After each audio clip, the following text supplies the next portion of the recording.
A Sunday Stoic Summary. Moral Letters to Lucilius, Letter number 5, on the Philosopher's Mean. Summary and some thoughts.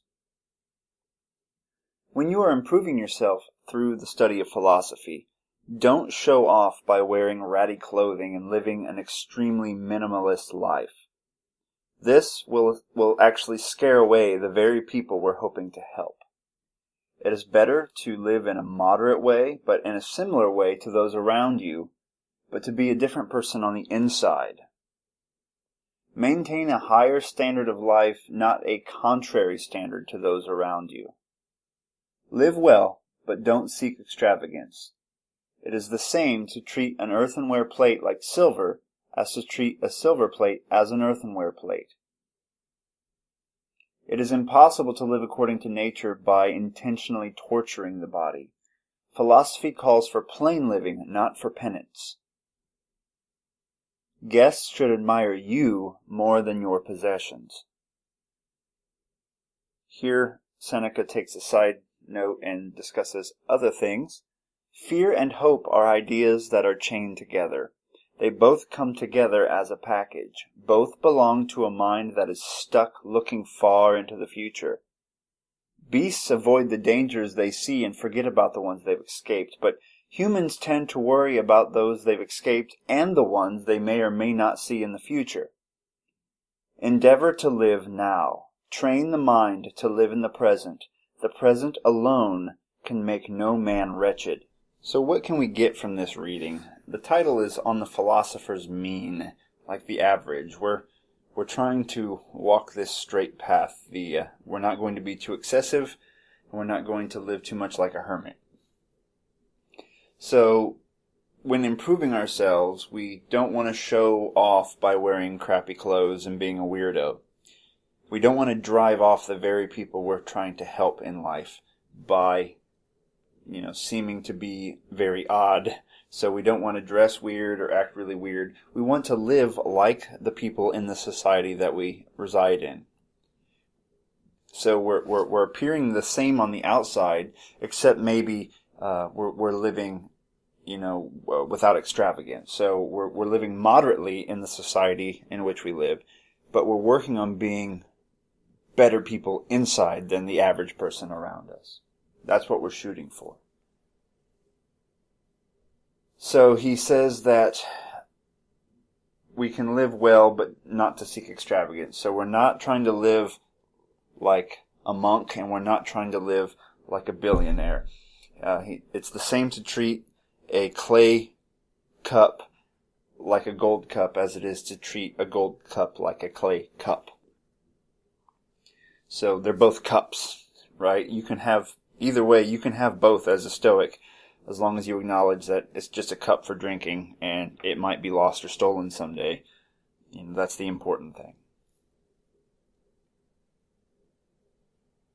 I like how he says it's impossible to live according to nature by torturing the body. So once again, we're not trying to starve ourselves. We're not trying to live like a cynic without any possessions, without a home, without any knowledge of where future food might come from. We don't have to do that. He says philosophy calls for living plainly, but not for penance. We're not chastising and punishing ourselves. We're just trying to live plainly according to nature. And the most important thing in this reading, I think, is where he says that guests should admire you more than your possessions. I really like that because I know I'm guilty of this. I think, ooh, I need this new gizmo or that new gizmo or this kind of car or that kind of car. And you try to show off a little bit. But when you have someone over to your home, they should leave thinking about you and how impressive you were rather than the stuff you own. So if you're a terrible person with a Lamborghini, it just makes you a terrible person. So we should work on being interesting people, not just interesting, but, people of high moral character. So we're practicing virtue. We're being virtuous, which basically means being a good person. And we want to be more interesting than the objects around us. And then lastly, he pushes for mindfulness. He says, work on letting go of the past. And, we might plan for it, but we don't need to worry about the future. We need to live now. So I advise everyone to look into mindfulness, even if it's more of the Buddhist variety. It's very important because we spend time worrying about things that happened 10 years ago, or regretting things or whatever, worrying about what might happen tomorrow, and we're not living now. And then suddenly we're on our deathbed and we say, life was too short, what happened?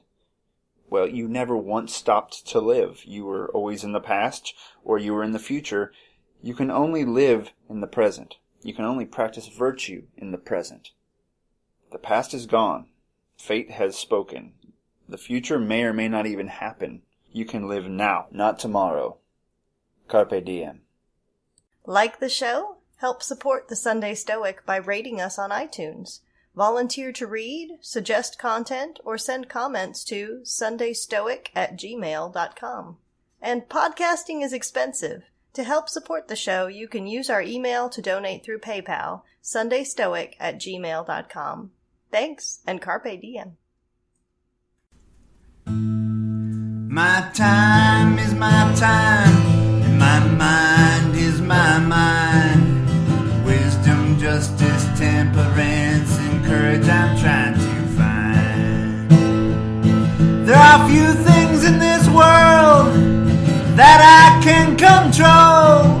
I'll focus on those few and I will let the others go.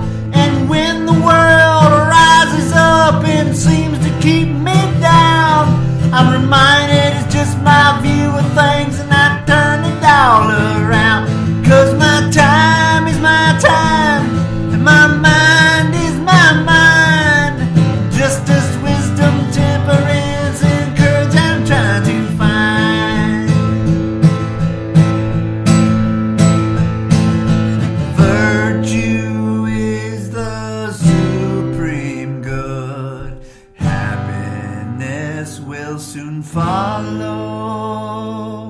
I may struggle day to day, but I'll be better tomorrow.